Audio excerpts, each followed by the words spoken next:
علی بھی اگلا سوال ہے، آج کل حکومت ناجائز جگہ پر بنے مدرسے اور مساجد بھی مسمار کر دیتی ہے، کیا ایسے مدرسے اور مسجدیں گرانا اسلام میں جائز ہے؟ بہت سینسٹیو سوال ہے جی.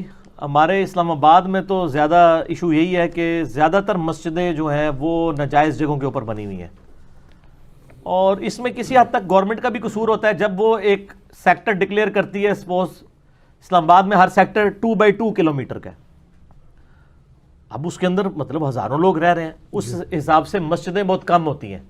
وہ کیا کرتے ہیں، بس ایک جو مرکز کے اندر ایک بڑی مارکیٹ ہے اس کے ساتھ ایک ایک فرقے کو ایک مسجد دے دیتے ہیں. چھوٹی مارکیٹوں میں تو مسجد ہی ایک ایک ہوتی ہے.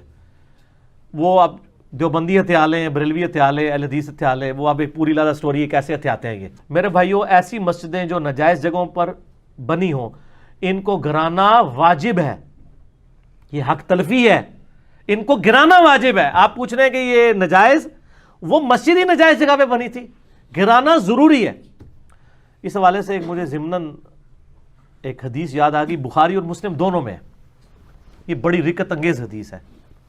سعید ابن زید، بخاری اور مسلم دونوں میں آتا ہے. مشکات میں 30 جلد میں آپ کو کرامت والے بیان میں ملے گا اس صحابی کی کرامت. ایک کرامتیں وہ جو آپ کے بزرگ بابے جھوٹی بیان کرتے ہیں کتابوں سے، ایک ہمارے صحابہ کرام کی کرامتیں جو بخاری مسلم میں. سعید ابن زید کی کرامت. سعید ابن زید کے بارے میں عروہ رضی اللہ تعالیٰ عنہ روایت کرتے ہیں. عروہ ابن زبیر جو عبداللہ ابن زبیر کے چھوٹے بھائی تھے، تابعی، حضرت عائشہ کے بھانجے رضی اللہ تعالیٰ عنہ وسلام اللہ علیہ. عروہ بن زبیر روایت کر رہا ہے کہ ایک اروا نامی عورت تھی، اس نے سعید ابن زید پر یہ الزام لگایا کہ اس نے میری زمین کے اوپر قبضہ کر لیا. بخاری مسلم دونوں میں حدیث ہے. مقدمہ جو ہے وہ مروان بن حکم گورنر مدینہ کے پاس پیش ہوا. مروان بن حکم نے سعید ابن زید کو بلایا اور کہا بھی آپ کے اوپر مقدمہ آیا کہ آپ نے اس کی زمین کے اوپر قبضہ کیا. ہائے ہائے ہائے. سعید ابن زید کیا کہتے ہیں؟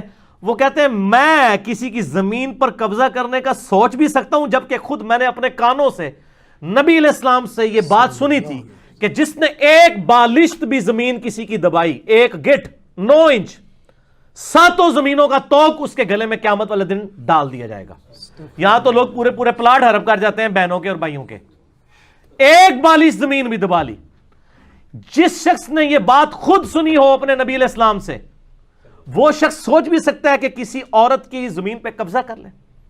تو مروان بن حکم نے کہا بس مجھے اس سے زیادہ ضرورت نہیں ہے، آپ صحابی ہیں، آپ کا کہنا ہی کافی ہے. انہوں نے کہا بس نہیں.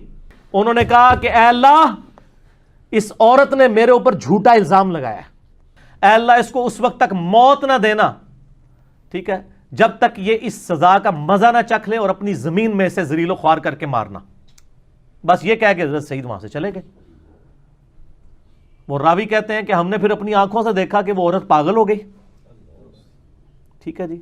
اور وہ اپنی زمین میں جو ہے وہ پھرتی تھی، کوئی اس کو منہ نہیں لگاتا تھا. اور اسی زمین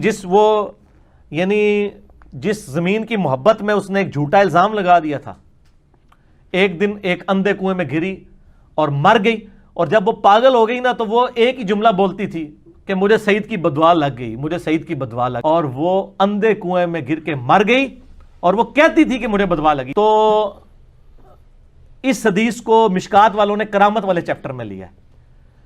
ایک بالش زمین دبانے پہ جو ہے وہ توق ڈالا جائے گا، چاہے وہ بالش کسی نے اپنے لیے دبائی ہو یا مسجد کے نام کے اوپر چندہ کھایا ہو یا مسجد کے لیے پلاٹ لیا ہو.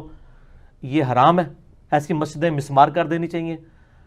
اب کوئی پوچھتا ہے کہ جس مسجد میں نماز ہوگی کہ نہیں ہوگی، نماز ہو جائے گی، کیونکہ وہ بخاری مسلم میں حدیث ہے کہ پوری زمین میرے لیے سجدہ گاہ ہے. نماز ضرور ہو جائے گی اس مسجد میں اگر کوئی پڑھتا ہے، لیکن آپ احتجاجاً ایسی مسجدوں میں نماز نہ پڑھا کریں، اس سسٹم کو سپورٹ نہ کریں. اگر کوئی پڑھ لے گا تو نماز ہو جائے گی اس کی، لیکن اس سسٹم سے علیحدہ ہوں کہ اس طرح کی جو قبضے کی مسجدیں نا، یہ گرانی چاہیے. حکومت کا کام ہے کہ گرائے، اور ساتھ یہ بھی ہے کہ وہ پیرلل میں اتنی مسجدیں دیں کہ لوگوں کو اس طرح کی مسجدیں نہ بنانی پڑیں. ٹھیک ہو گیا؟ ٹھیک ہو گیا.